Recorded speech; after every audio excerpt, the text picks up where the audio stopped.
네, 어느덧 12월이 되었습니다. 성탄절이 있는 12월은 우리의 마음을 설레게 합니다. 하나님이 사람이 되신 사건, 이 성탄절 덕분에 우리는 분주함이나 슬픔이나 어려움을 잠시 잊고 쉬어갈 수 있습니다. 어제 많은 분들이 참여해서 가난한 이웃을 위해서 김장하고 김장김치와 쌀을 가난한 이웃에게 전달했습니다. 올해도 배달은 저의 몫이었습니다. 그 배달 대상자는 우리 신청동 주민센터에서 정하고 받을 분들에게 미리 전화를 해서 알려줍니다. 어떤 분은 그 연락을 받은 그 순간부터 김장김치와 쌀을 기다립니다. 그리고 당일 아침 일찌감치 길에 나와서 교회차가 오기를 기다립니다. 그런 분들에게 이 쌀과 김치를 드리면 고맙다는 인사를 여러 차례 반복해서 하십니다. 그런 분을 만날 때마다 그분들이 기다리는 것은 다만 김치와 쌀이 아니라 사람이구나 하는 생각을 합니다. 자기의 처지를 이해해 주는 사람, 자기를 사랑해 주는 사람, 그런 사람을 기다리고 만나는 일은 참 행복한 일입니다. 우리 봉헌교회가 우리 이웃에게 그런 존재가 되는 것도 참 행복한 일입니다. 우리 교회가 김장하는 날을 우리 이웃이 기다리고 있습니다. 우리 교회가 우리 이웃에게 그런 기다림의 대상이 된다는 것, 참 우리에게 기쁜 일입니다. 누군가를 기다리고 또 그 기다림 끝에 서로 만나는 일, 참 행복한 일입니다. 그래서 기다림이 있고 그 기다림이 실현되는 세상, 참 좋은 세상이고 행복한 세상입니다. 오늘부터 시작하는 대림절은 말 그대로 기다리는 절기입니다. 무엇인가를 기다리는 사람은 희망이 있는 사람이고, 반대로 기다릴 것이 하나도 없는 사람은 절망적인 사람입니다. 누군가를 또 무엇인가를 기다리는 사람이 희망이 있는 사람입니다. 대림절은 우리가 예수 그리스도를 기다리는 사람이고 예수님이 이루실 하나님 나라를 기다리는 사람이라는 사실을 깨닫게 해주는 절기입니다. 우리는 정말 어마어마한 분을, 또 어마어마한 사건을 기다리는 사람입니다. 예수님이 반드시 이 세상에 다시 오셔서 이 세상을 아름답게 변화시키시고 하나님의 나라를 완성하실 것입니다. 바로 이런 예수님이 계시기에 우리의 이런 기다림은 결코 헛되지 않을 것입니다. 우리는 장차 예수님을 만나고 예수님이 이루시는 하나님 나라에서 살게 될 것입니다. 대림절을 보내고 성탄절을 맞으면서 우리는 기다릴 것이 있는 희망의 사람이라는 사실을 마음 깊이 새기면 좋겠습니다. 그리고 더 나아가서 기다릴 것이 없어서 슬프고 힘들게 사는 사람들에게 예수님이 우리의 기다림의 대상이 되어 주신다는 것을 전해야 하겠습니다. 오늘 우리가 봉독한 구약의 말씀은 기다릴 것이 하나도 없는 절망적인 사람들, 망한 나라 백성들에게 희망을 주시는 말씀입니다. 오늘 구약의 말씀으로 예레미야 33장 말씀을 읽었습니다. 예레미야 선지자는 남왕국 유다가 바벨론에게 망하던 시대에 활동했습니다. 예레미야 선지자는 나라가 망하기 직전부터 나라가 망한 후까지 하나님의 말씀을 전했습니다. 이 때문에 예레미야 선지자는 나라가 처참하게 망하는 모습을 직접 목격했습니다. 예루살렘 성전이 무너지고 무수한 사람이 죽고 포로로 사로잡혀서 바벨론으로 끌려가는 모습을 직접 그의 눈으로 보았습니다. 예레미야는 참 슬프고 절망적인 시대에 활동한 선지자입니다. 예레미야 선지자가 활동을 시작했을 때 남아국 유다 사람들 중에 나라가 망할 것이라고 생각하는 사람은 거의 없었습니다.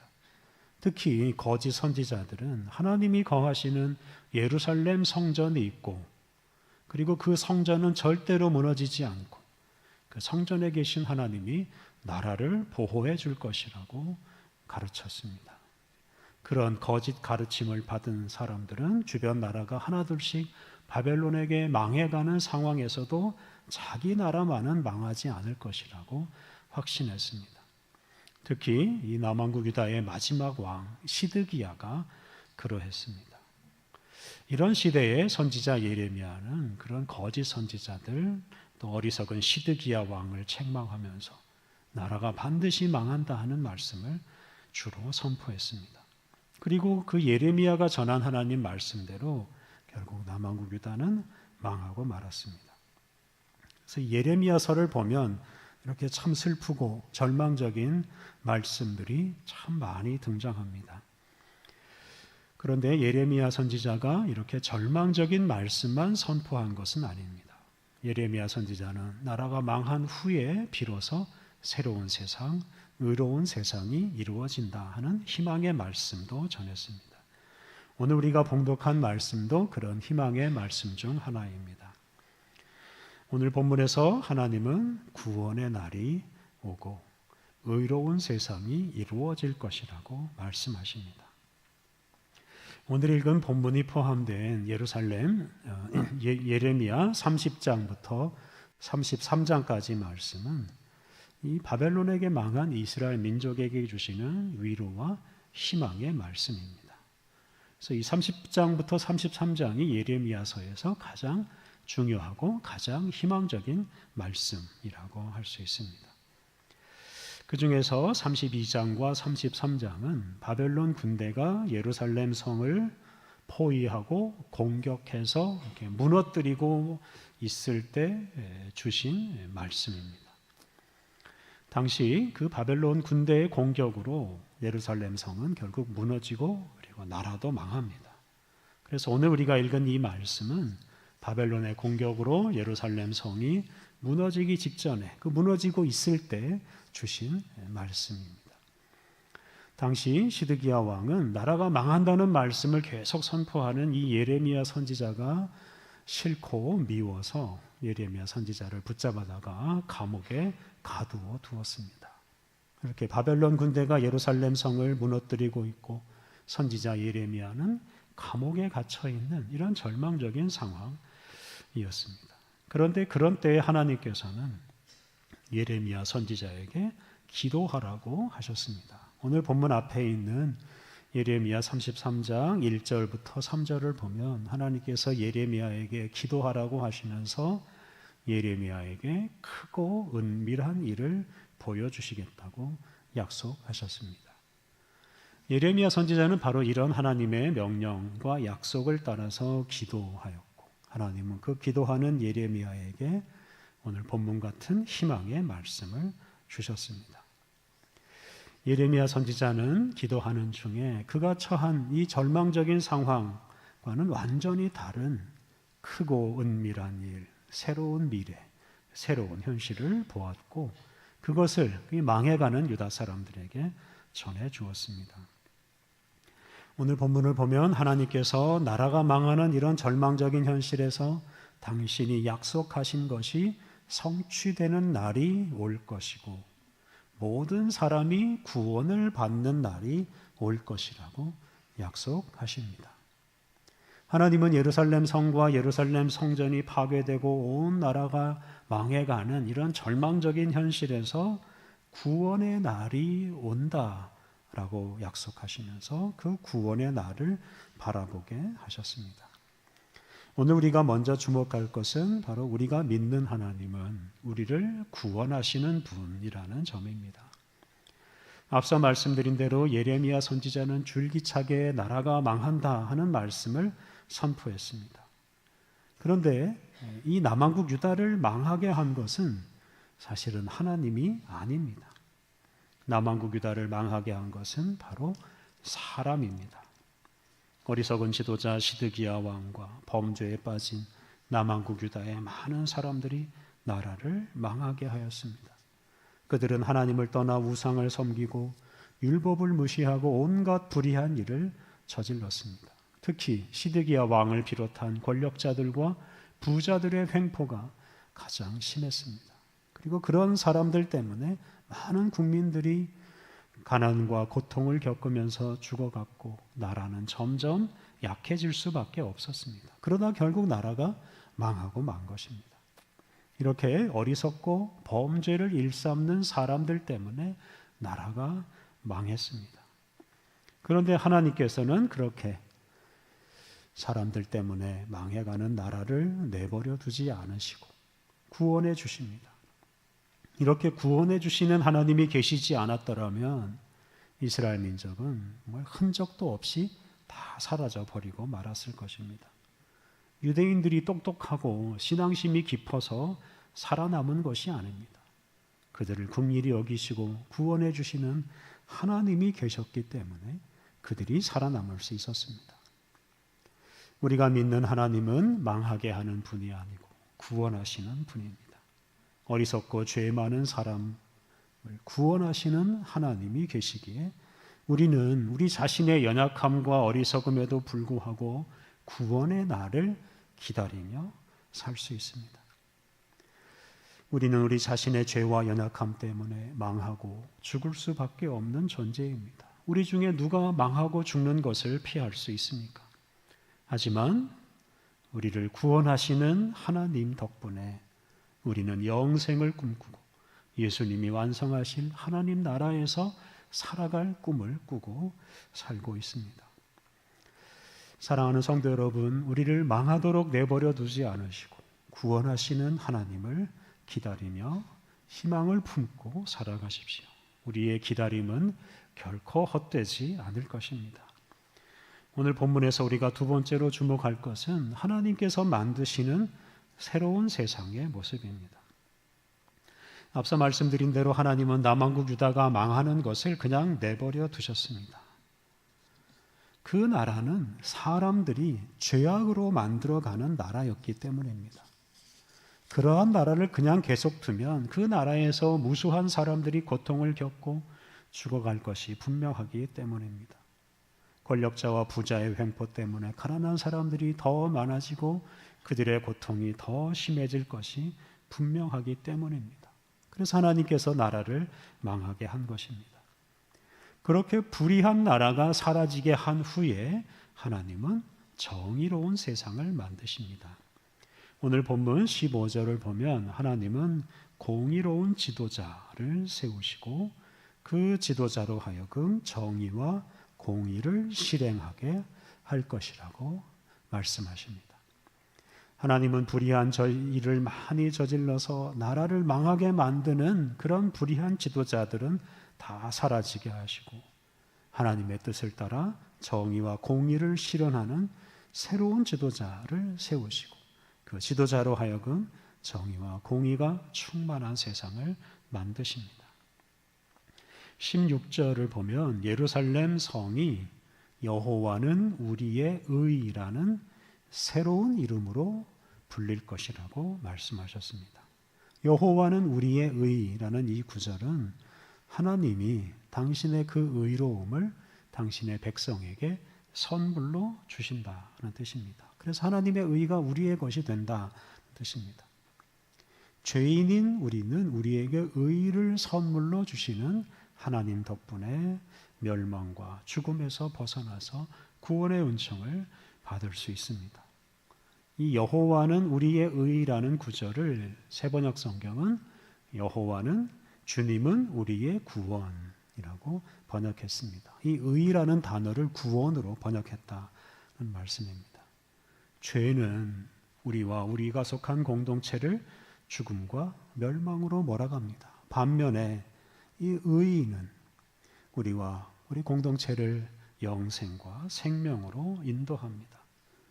하나님은 죄로 물든 사람들에게 당신의 의를 선물로 주심으로 구원하시고 또한 이 의가 가득한 세상을 만드시고 그런 세상에서 살아가게 하십니다. 이렇게 하나님께서 만드시는 세상은 의가 충만한 세상입니다. 하나님은 당신의 의로움을 사람들에게 주시고 그 사람들은 그 의로움 덕분에 죄와 사망의 지배에서 벗어나서 의와 영생의 세상에서 살게 됩니다. 우리 그리스도인들은 이러한 하나님의 약속, 의로운 세상을 만드시겠다는 하나님의 이 약속이 예수님을 통해서 이루어졌다고 믿습니다. 예수님은 우리의 통치자가 되시고 또한 우리의 모든 죄를 담당하시기 위해서 십자가에서 죽으시고 부활하셨습니다. 그리고 우리는 그 예수님 덕분에 하나님의 의를 선물로 받고 예수님께서 다스리시는 그 의로운 하나님 나라가 이루어지기를 날마다 기다리며 살고 있습니다. 그리고 마침내 우리는 의가 충만한 하나님 나라에서 영생을 누리며 살게 될 것입니다. 오늘 읽은 신약의 말씀은 예수님께서 이 세상과 역사의 종말에 관해서 하신 말씀입니다. 예수님은 많은 환난이 있은 후에 하나님의 나라가 이루어질 것이라고 말씀하시면서 마지막 부분에서 깨어 있으라고 말씀하십니다. 오늘 본문 36절 뒷부분에서 예수님은 항상 기도하며 깨어 있으라고 말씀하셨습니다. 우리는 의가 충만한 하나님 나라의 완성을 기다리는 사람이라는 사실을 잊지 않아야 합니다. 다시 말해서 깨어 있어야 합니다. 그리고 그렇게 깨어 있는 사람이 되기 위해서 항상 기도해야 합니다. 항상 기도함으로 깨어 있는 사람이 우리에게 오시는 예수님과 예수님께서 완성하실 하나님 나라를 즐겁게 기다릴 수 있습니다. 또한 이 세상에 향해 오시는 예수님과 하나님 나라를 이 세상에 증언해서 다른 사람들도 예수님과 하나님 나라를 기다리며 살게 할 수 있습니다. 이것이 우리 그리스도인들에게 주어진 큰 사명이고 이것이 바로 이 세상에 가장 큰 희망을 주는 행위입니다. 우리 교회가 가져다주는 김치와 쌀을 받으시는 분들은 대부분 이제 기초생활 수급자입니다. 그런데 요즘은 나이가 어린 분들이 기초생활 수급자가 되는 일들이 참 많습니다. 그래서 이 김치와 쌀을 받는 사람들의 그 평균 연령이 해마다 낮아집니다. 여러분, 왜 이런 일이 일어나겠습니까? 기초생활 수급자가 되는 그 개인에게 책임이 있을 수 있습니다. 그리고 우리 사회, 불의한 우리 사회에도 책임이 없을 수가 없습니다. 불의한 세상에서는 젊은이들이 제대로 꿈을 펼치지 못하고 심지어 아무것도 기다릴 것이 없는 그런 절망적인 상태에 빠지기도 합니다. 우리는 이러한 세상에 하나님의 나라가 임하기를 기도하며 깨어서 그 하나님의 나라가 이루어지는 것을 기다리는 사람입니다. 이 세상 나라가 지나가고 의와 거룩함이 충만한 하나님 나라가 이루어지는 것은 우리 하나님께서 약속하신 것이고 우리 예수님께서 이루어 주시는 일입니다. 그러므로 우리 가운데 이 의가 충만한 하나님의 나라가 반드시 이루어질 것입니다. 하나님은 당신의 백성을 결코 버리지 않으시고 반드시 구원하십니다. 구원의 날이 우리에게 반드시 옵니다. 우리는 그 하나님의 나라를 기다리며 그 나라가 오고 있다고 큰 소리로 전파함으로 사람들로 하여금 희망을 품고 그 나라를 기다리며 살게 해야 합니다. 우리가 항상 깨어서 기도하면서 이 귀한 사명을 잘 감당해야 하겠습니다. 우리 함께 기도하겠습니다. 하나님, 주님은 모든 사람이 구원에 이르기를 원하시며 모든 사람을 구원으로 이끄십니다. 죄로 인해 망하고 죽어가는 세상을 버리지 않으시고 의가 충만한 아름다운 세상으로 변화시키십니다. 예수 그리스도를 통해 이 모든 일을 이루시는 하나님, 우리를 구원하시는 예수님의 사랑과 능력을 의지하여 절망적인 세상에서도 우리 자신과 온 세상의 구원을 꿈꾸며 기다리며 살게 하옵소서. 우리가 항상 기도하며 깨어 있어서 우리에게 오시는 예수님과 예수님이 이루실 하나님 나라를 기다리며 살게 하옵소서. 절망에 빠진 사람들에게 하나님 나라 희망을 전파하게 하옵소서. 예수님의 이름으로 기도드립니다. 아멘.